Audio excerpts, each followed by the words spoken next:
Hello, everyone. Welcome to the Environment, Human Security, and Conflict. My name is Richard Frank. I teach at the Australian National University, and I will be your guide for the next 12 weeks, covering a whole range of topics related to the environment, security, and conflict. I would like to begin by paying my respects to the Ngunnawal people, the traditional custodians of the land on which I speak to you today, and extend that respect to elders past, present, and emerging. I would also like to advise any Aboriginal or Torres Strait Islander peoples that over the next 12 weeks, I may use images of people that are deceased. This is a brief introductory video to highlight a couple of main questions this class is going to be focused on. First, why bother taking the class? Second, what the heck is going on in the world related to these issues of climate, human security and rights, and conflict? And the third question is, why are there still conflicts in 2022? Why haven't people before us been able to solve one of this most enduring problems of human security? So let's go ahead and get started.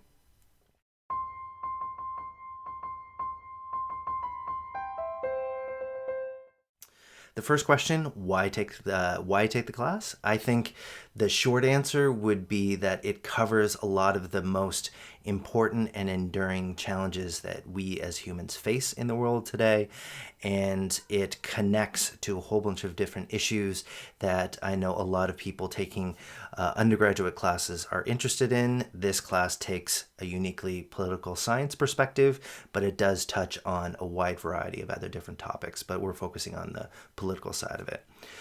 What is going on in the world? I think I've lived long enough to see a bit of the curvature of the earth and the way that history and events can bend towards large macro level trends. I've lived through a couple of them. I think we're living through one now.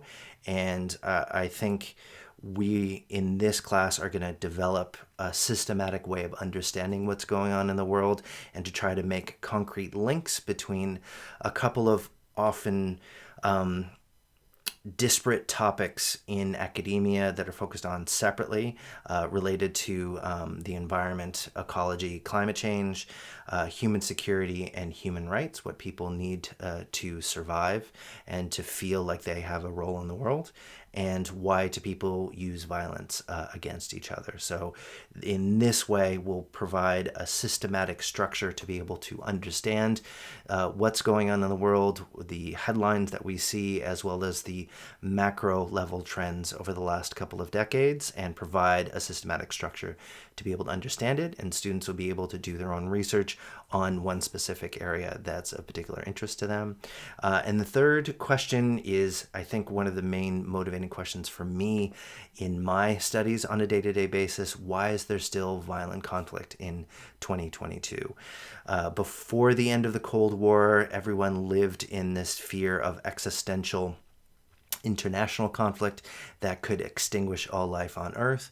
After the end of the Cold War, there was a huge sense of the world moving beyond traditional differences between nation states, how they should organize within the states, and come up with ways of solutions for differences between states. But as we can see in 2022, between Russia and Ukraine, with the war in Yemen, with ongoing instability in Myanmar after the military coup, there's a lot of challenges domestically and internationally that the world hasn't been able to solve. And unfortunately, I thought in studying conflict and civil conflict that I might be put out of a job, kind of like a lot of Russian political studies people were after the end of the Cold War. But I think conflict and the way that people are willing to use force to get what they want is something that's unfortunately not going away anytime soon. So we're going to be able to develop a systematic understanding in this class about what drives into us as individuals, us as members of groups, and as nation states to be able to use violence and justify it and to find meaning in it in order to seek our own personal interests. briefly, so those are the main three questions we're going to be covered. I also wanted to provide a little bit of a framework about how I approach this class. I was not a political science undergraduate or international relations, as I know a bunch of you are, and some of the examples and the way that I approach this class might be a bit different than what you might be familiar with in the class. And when I try to think about theories of politics and theories of environmental security, it can often be motivated by how I actually study it. I'm a quantitative political scientist. I deal with data and trying to control for extraneous factors in order to be able to isolate the importance of one particular factor to explain another. But that is colored by my past and my undergraduate. I was a literature major. I wasn't a political science major. And so when I think about how the environment links to us, human security, human society, and why we would use violence against each other, I try to think of the most basic kind of framework that people have used in the past, and it reminds me of traditional theology and mythology related to the fundamental elements of society. So earth, air, fire, and water, right? For those of you who might be not be classics majors, maybe you caught The Last Airbender when you were a kid. But when I think about the four kind of basic elements that we're going to be covering in this class, earth, air, fire, and water, I think this is some dirt from my backyard. I really need to do some watering, but it connects to the fact that none of our life would really be possible without what the earth is able to provide, either through natural production of wild goods or through our own agricultural efforts. And I think in trying to understand conflict, I think land, the earth, and what this represents is one of the oldest reasons that people have used violence against each other, to be able to control it and what it can actually provide for us. The next element would be air.